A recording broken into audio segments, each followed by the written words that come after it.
आसमान में लाखों परिंदे उड़ते हैं, लेकिन जब बात ऊंचाई की आती है तो सिर्फ एक नाम गूंजता है और वो है बाज। बाज एक ऐसा परिंदा है जो कभी झुंड में नहीं उड़ता है, क्योंकि उसे भीड़ की नहीं अपनी पहचान की तलाश होती है। वो किसी और के साथ उड़कर नहीं, अपने दम पर उड़कर आसमान को जीतता है।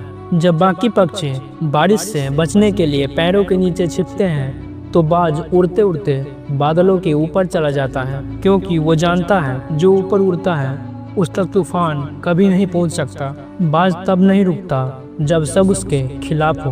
वो तब उड़ता है जब हवा भी उसका दुश्मन बन जाए, क्योंकि उसके लिए तूफान रुकावट नहीं, ताकत की परीक्षा है। जो अकेले उड़ना सीख गया वो कभी नीचे नहीं गिरता है।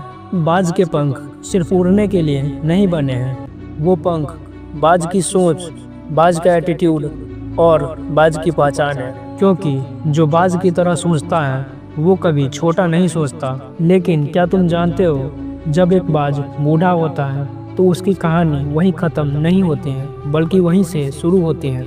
जब बाज की उम्र 40 साल के करीब पहुंचती है तो उसके पंख भारी हो जाते हैं, उसकी चोंच मुड़ जाती है, उसके पंजे कमज़ोर होने लगते हैं और उड़ना मुश्किल हो जाता है। तब उसके पास दो रास्ते होते हैं, या तो धीरे धीरे वो मर जाए या फिर खुद को पुनः जन्म दे।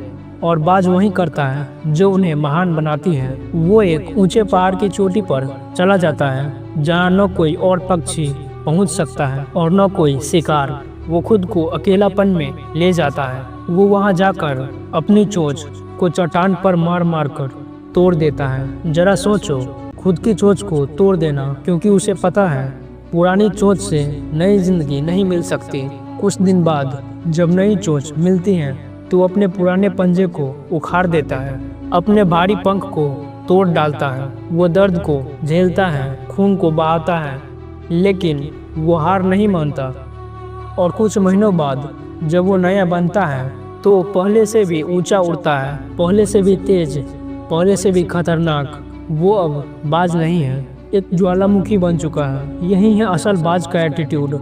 जब जिंदगी उसे तोड़ती है वो रोता नहीं, वो खुद को दोबारा बनाता है। वो दुनिया से लड़ता नहीं, वो अपने भीतर की कमजोरी से लड़ता है। अगर तुम्हें भी उड़ना है तो दुनिया की बातें छोड़ो। लोग हंसेंगे, लोग रोकेंगे, पर याद रखना, जो ऊंचाई चाहिए वो सिर्फ दर्द से होकर गुजरने के बाद ही मिलती है। हर इंसान में एक बाज का एटीट्यूड सोया हुआ है। फर्क बस इतना है, किसी ने उसे जगा लिया, किसी ने अभी तक उसे जगाया नहीं। जब तुम्हारे हालात कठिन हो, जब सब तुम्हारे खिलाफ हो जाए तो घबराना नहीं। वो तुम्हारे पतन का नहीं, तुम्हारे पुनर्जन्म का समय होता है। बाज के जैसा एटीट्यूड रखो, जो गिरकर भी उठता है, जो दर्द से भी मुस्कुराता है।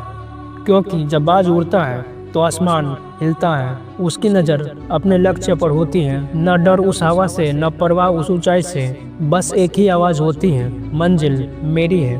तो सोचो, क्या तुम भी बाज बनोगे?